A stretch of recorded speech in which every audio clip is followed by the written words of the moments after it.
আমি রোদে দৌড়াই না। I don't run in the সান। ধরুন আপনি রোদে দৌড়ান না আর সেটাই একজনকে বলছেন যে আমি রোদে দৌড়াই না। তো এমন বাক্যকে ইংরেজিতে বলার সময় বলবেন I don't run in the sun. I don't run in the sun. তুমি গরিবদের ঘৃণা করো না। You don't hate the poor. এবার ধরুন আপনি একজনকে বলছেন যে গরিবদের ঘৃণা করো না। আসলেই কিন্তু আমাদের সকলের উচিত গরিবদেরকে ঘৃণা না করে একটু ভালোবাসার চোখে দেখা। তো তুমি গরিবদের ঘৃণা করো না এমন বাক্যকে ইংরেজিতে বলার সময় বলতে হবে you don't hate the poor. You don't hate the poor. Mim party উপভোগ করে না। Mim doesn't enjoy the party.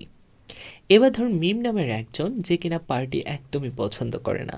তো মিম পার্টি উপভোগ করে না এমন বাক্যকে ইংরেজিতে বলবো Mim doesn't enjoy the party. Mim doesn't enjoy the party. সে কথা বলে না।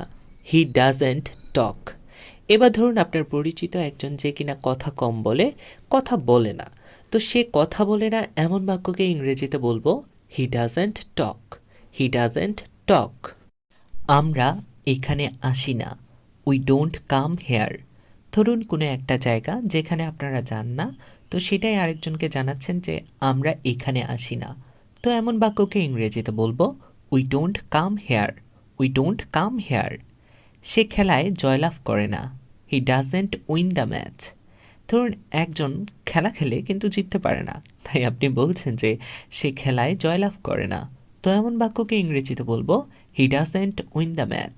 He doesn't win the match. সে অনুষ্ঠানটি উপভোগ করে না। She doesn't enjoy the programme. এবার ধরুন কেউ একজন যে কিনা অনুষ্ঠানটি উপভোগ করে না, কোনো অনুষ্ঠানই তার পছন্দ না, তাই সে উপভোগ করে না। তো সে অনুষ্ঠানটি উপভোগ করে না এমন বাক্যকে ইংরেজিতে বলবো she doesn't enjoy the programme. She doesn't enjoy the programme. তারা দরিদ্রকে সাহায্য করে। They help the poor. অনেকজনই আছে আমাদের মধ্যে যারা কিনা দরিদ্রকে একটু সাহায্য করতে আমরা পছন্দ করি। তো এইরকম যদি কয়েকজন মিলে দরিদ্রকে সাহায্য করে তখন কিন্তু আমরা বলে থাকি যে তারা দরিদ্রকে সাহায্য করে। তো তারা দরিদ্রকে সাহায্য করে এমন বাক্যকে ইংরেজিতে বলবো they help the poor. They help the poor. সে মেঝেতে হাঁটে। She walks on the floor. এবার ধরুন কেউ একজন মেঝেতে হাঁটছে, তো আপনি বলছেন যে সে মেঝেতে হাঁটে। সেটা কিন্তু হতে পারে কোনো ছোট বাচ্চার ক্ষেত্রে। তো সে মেঝেতে হাঁটে এমন বাক্যকে ইংরেজিতে বলবো she walks on the floor. She walks on the floor. সে একটি বই পড়ে। She reads a book. এবার ধরুন কেউ একজন একটা বই পড়ছে, তো আপনি বলছেন যে সে একটি বই পড়ে। তো সে একটি বই পড়ে এমন বাক্যকে ইংরেজিতে বলার সময় বলতে হবে she reads a book. She reads a book. তুমি কি গান শোনো? Do you listen music? এবার ধরুন আপনার কাছের একজন কেউ যাকে আপনি প্রশ্ন করছেন সে গান শুনে কিনা। তো আপনি তাকে বলছেন যে তুমি কি গান শোনো? তো তুমি কি গান শোনো এমন বাক্যকে ইংরেজিতে বলার সময় আমাদের বলতে হবে do you listen music. Do you listen music. হ্যাঁ আমি শুনি। Yes I listen. এবার আপনি উত্তরে বলছেন যে হ্যাঁ আমি শুনি, মানে আপনি গান শুনেন। তো হ্যাঁ আমি শুনি এমন বাক্যকে ইংরেজিতে বলার সময় আমাদের বলতে হবে yes I listen. Yes I listen. তুমি কি পরিকল্পনা করো না? Don't you plan?